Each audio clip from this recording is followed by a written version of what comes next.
There is one area on our property we have scarcely touched in the last 4 years, and that is the orchard. We basically planted trees and haven't done much else, so it's severely neglected and barely staying alive. This week, that all changed when I took a walk past the orchard and decided enough was enough.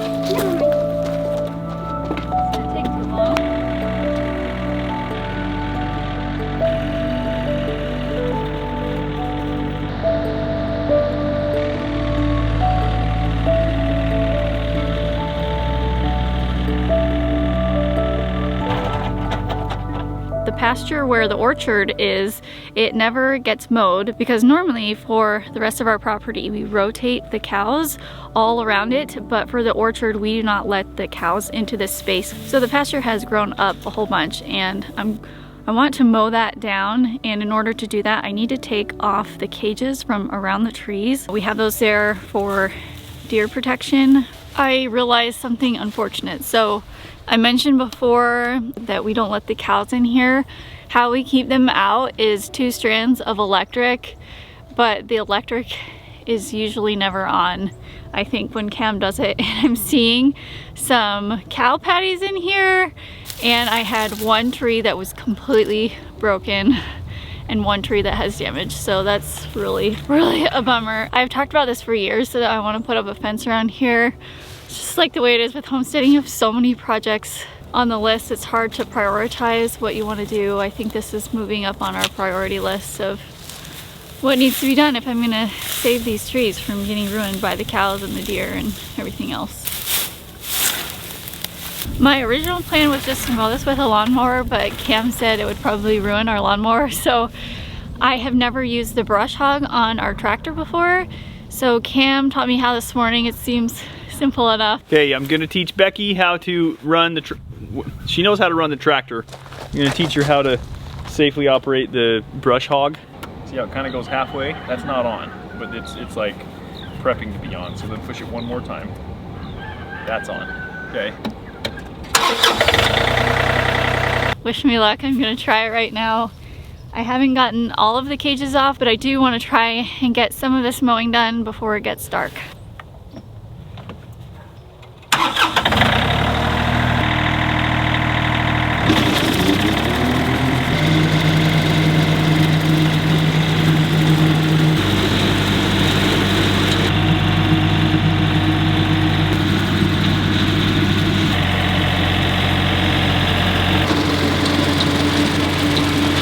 That ended up being a lot more fun than I thought it would be, and I'm super glad that Cam told me to use the brush hog because it was like 10 times faster than using a mower. I'll just use the mower for getting the detail work around the trees. I'm wrapping up for the night just because I can't see where some of these little trees are and I don't want to run over them. So we're gonna call it quits for now.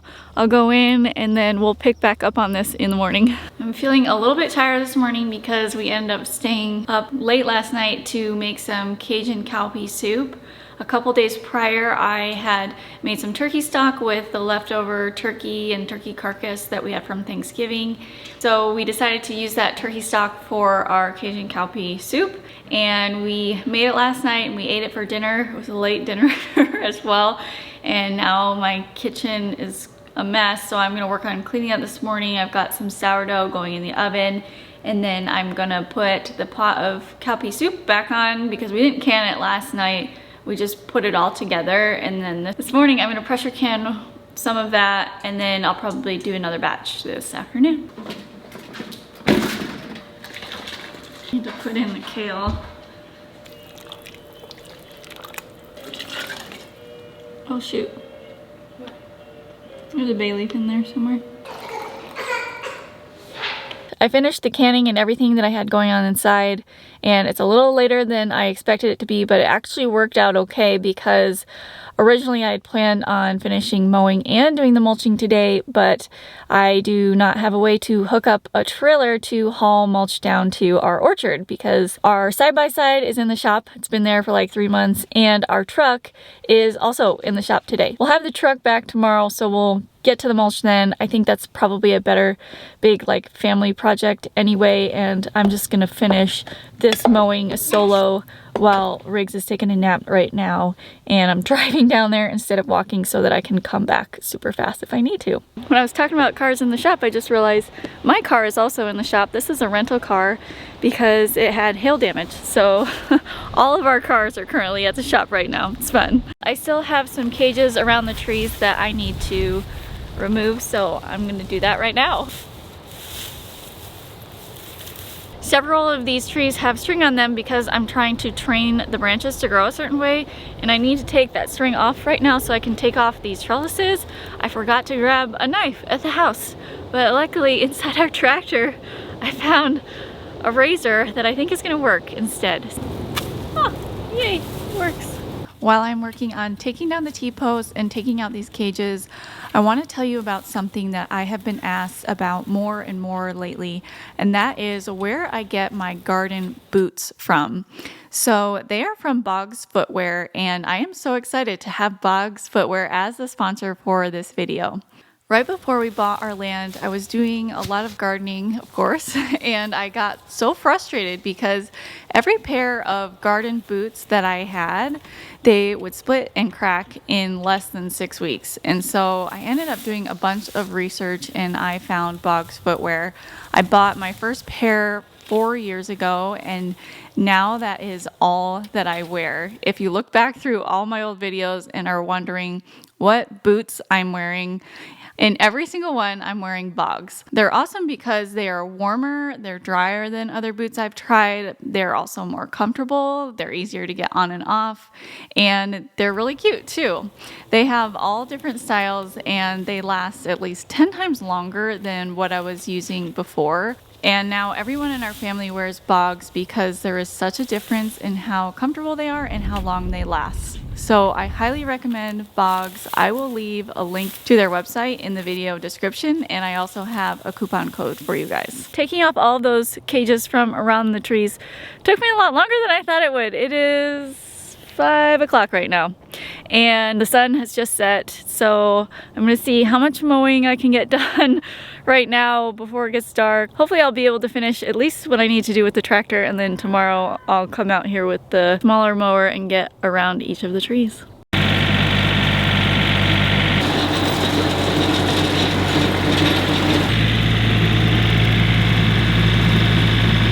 The kids are running outside to grab a cabbage for dinner.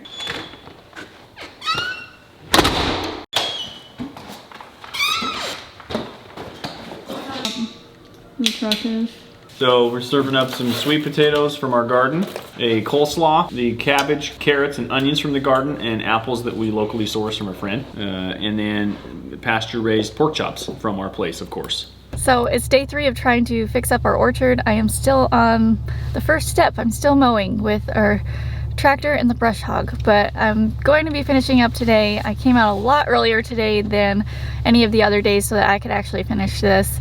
I brought reinforcements with me today. Noelle is helping to watch Riggs so that I do not have to wait until his nap time to get down here. Do you like the breeze? Does that feel good? You're all warm. It's nice and bright out here, so I'm actually going to be able to see where I'm mowing today, so that'll be good, so I can get a little bit closer to the trees, and then looks like I don't have very much left.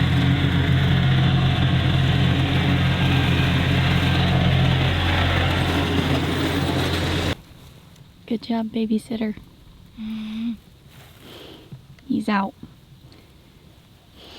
So yay, I'm finally done with the mowing part of this project. My original plan today was to be working on some of the mulch. Unfortunately, our truck is still in the shop, still getting fixed. I did have some inspiration this morning. I texted Cam and I was like, hey, can you take off half of Thursday and Friday? And he texted me back and he was like, I love that idea. And then he called me and was like, what's going on? I was like, I really want to finish up the fence for the orchard. Let's just knock it out. We've put it off for 4 years. We could probably finish it in like 2 days. I am going to mark out where I want the corners of the fence to be. The orchard was the first thing that I put on our property, and I made the orchard in these nice straight lines, but I never thought about fencing it and how that was gonna lay out. So if I fence one end of the orchard, it almost hits up to where our road is and we drive, so I'm gonna have to figure that out. Now this way? Yes. Okay. It's good. This morning I came out here to measure the sides of the fence so I could get an idea of how much fencing we would need. And now Cam's back here and we are trying to figure out making it actually square. Making it square. And making it parallel with my fruit trees, which adds another element to that. The reason I was using those yellow storage tote lids is because of their visibility for when I would view this area from above. I was using my drone to look down to see kind of where I wanted the fencing to go and just get an idea of it. And then when Cam came, we put in rebar and actually measured everything out. We spent probably an hour and a half trying to measure out all the sides. We measured diagonally and got that measurement as well. We got it as close as we could get it, but it still seemed kind of off. So I took the drone up again to look at it, and it was more crooked than when I had just sort of guesstimated where the fencing was supposed to go. Finally, we figured out why it was crooked and why our measurements weren't working, and that was because we were taking the measuring tape and just placing it on the ground on the slope. This particular part of our land has a pretty significant slope, so it was affecting our distances. If we would have measured that horizontally, it would have been a lot more accurate. We had spent so much time trying to make it all straight and stuff, and honestly, in the end, we just ended up taking a picture from above and adjusting a little bit based on that. So it is not perfect, but it's good enough for us. Wow, it's like it was made for that.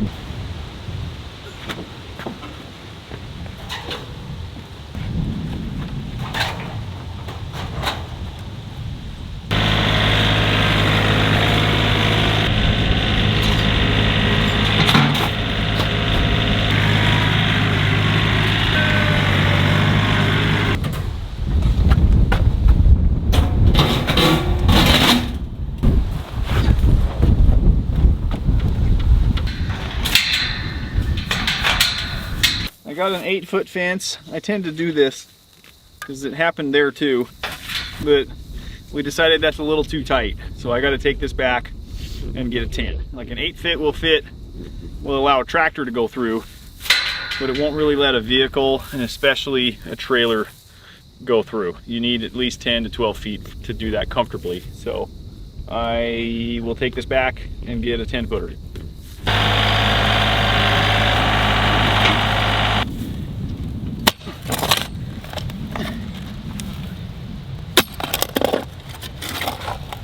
Okay, 1 down, 12 to go. Great job. 2 down, 11 to 11 to go. You got this. Unless I was looking at the wrong fence. You should put in the corner, do all the corners, and then you can string line from there, right? You have a good point. Do the corners first.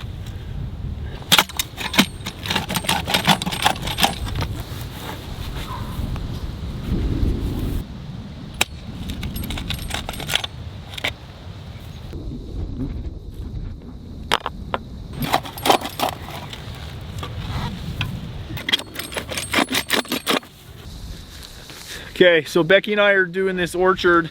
We're having a hard time. There you are. Hi. You have the orchard, and then there's a road that comes past it like this. So there's this triangle piece that's kind of wasted if we don't use it. So we're just trying to decide if we follow the tree line in the orchard or if we follow the road and make an irregular fence line. I took my drone up so I could kind of see, and I took some pictures. I think we're gonna go back in and draw it on a piece of paper and see how it looks like that, because visually, like when you drive up our driveway, it's gonna look really weird to have it be a perfect rectangle.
pretty good.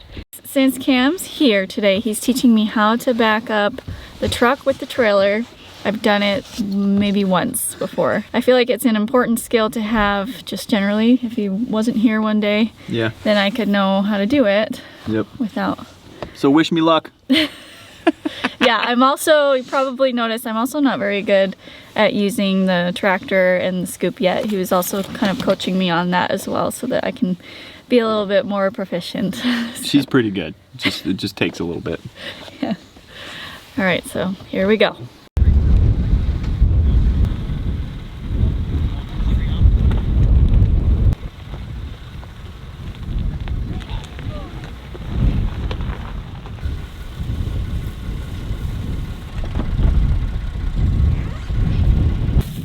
Go out like 12 inches and then put the mulch down. You can't put mulch all the way up the tree side. Just go out a little bit and then put like a ring of mulch on the outside.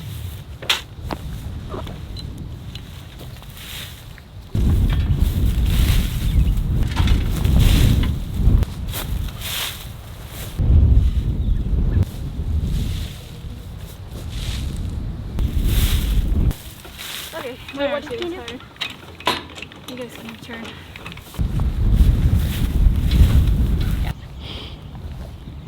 Yeah.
Fits like a glove. We're just gonna use this level, if that's okay. Either that way or this way or whatever. So this battery's almost dead. Yeah.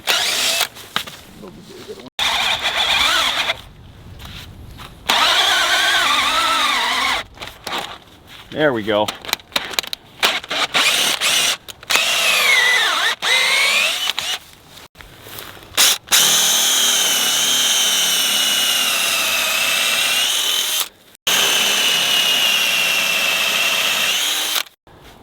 Okay, go, yep, okay. Now that's gonna hold that up enough. Now that that's holding that side up, we can level this post, because you don't really want it, it'll look ugly if it's following the slope of the ground. Yeah. So just figure out how to kind of put it on there so that it's level. Green means go. Okay, so see there's like... Oh, there's a wide range in that. Yeah. I don't know how much I trust this level here, but...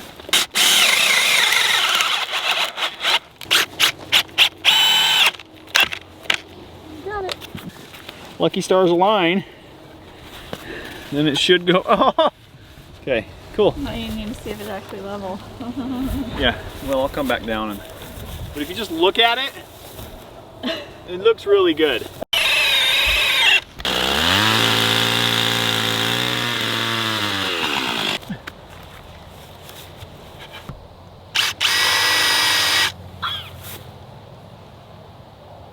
The heck is that? This pig's getting shocked.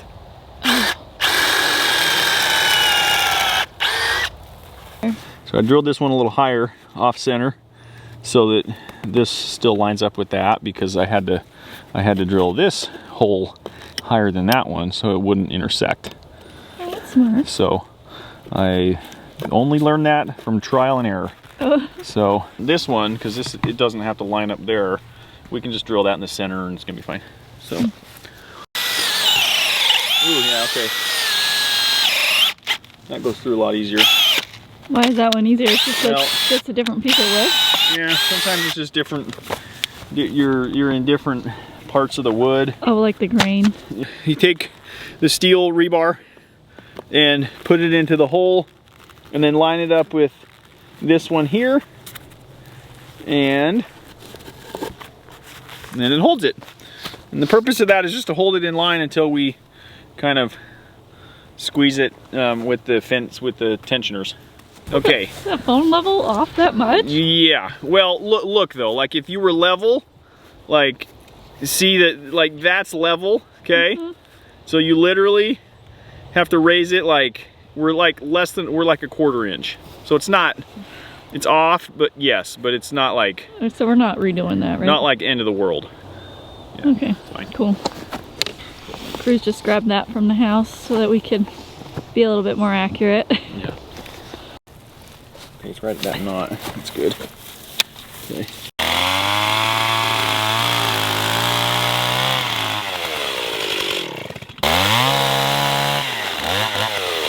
That's good.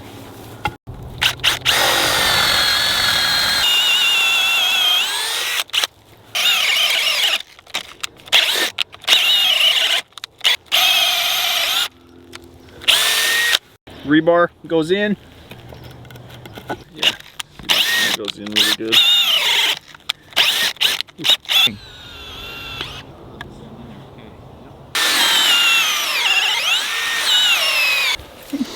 Good.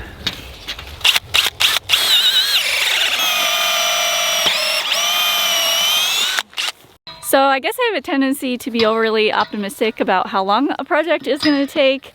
I thought we could knock this out in a day or two, and we probably could if we spent the entire day on it, but we have short daylight hours right now, and then this weekend we had other commitments as well, so we were not able to finish the fence.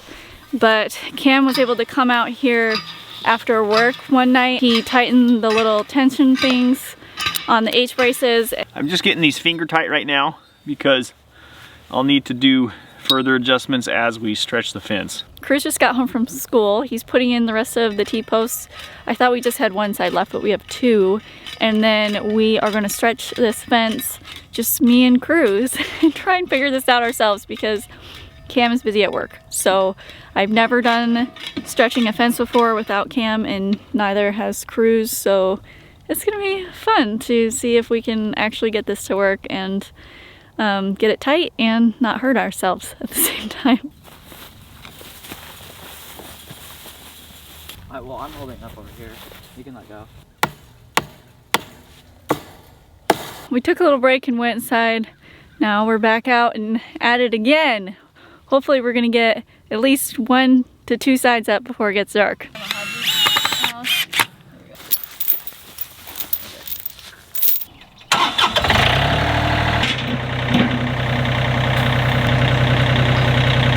Yeah, the bottom's tight, but the top's not. Yeah, that's how it always is. That's why we use the T-post things.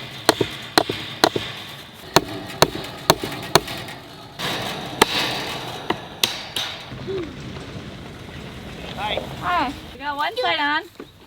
Good. Yay, I'm glad you're here.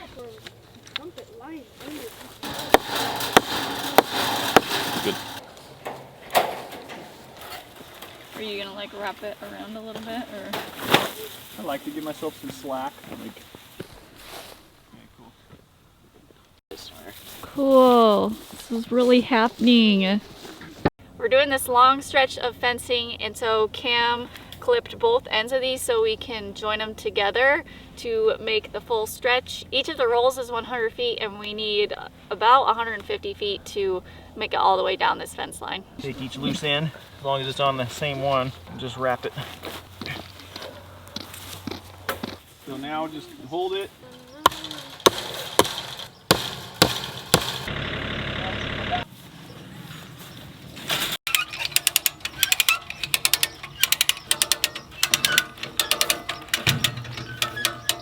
Go a little bit more.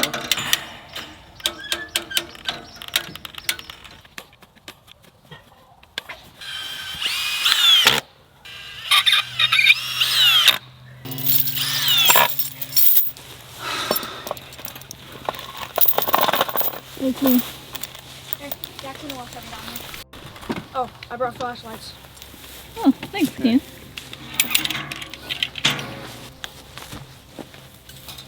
Right? Well, you just pull it tight, and remember we crank it with the... Now either come hold this or do your thing there.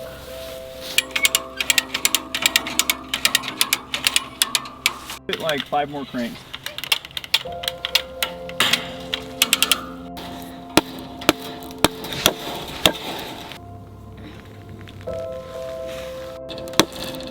Good, good.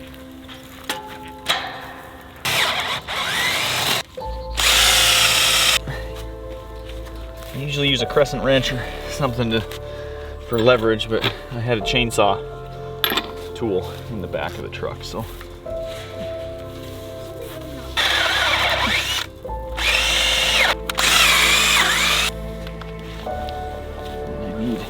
I need one here now to keep the gate from ripping it more that way. Okay, cool. No, I think he knows he's pretty blessed. On both? Oh! Okay! The fence is done, and one of the best parts about actually having a fence rather than just having cages there is that I can access right underneath the trees, so I can add mulch whenever it needs more mulch, and I can also fertilize underneath the trees. For fertilizer, we are planning on moving a set of our old retired chickens down here. It is quite a ways from our house, so what we were planning on doing is having a more stationary coop, but have it be more self-sufficient, and then they will be able to peck and scratch through the entire orchard. And one of the reasons why we chose welded wire fencing instead of something else is because I knew that I was going to move chickens down here, and we have coyotes, we have dogs, and all kinds of land predators, so we needed to make sure that the chickens were protected if they were going to kind of free range within that area. So hopefully we'll be able to get to that project sometime before another 4 years go by.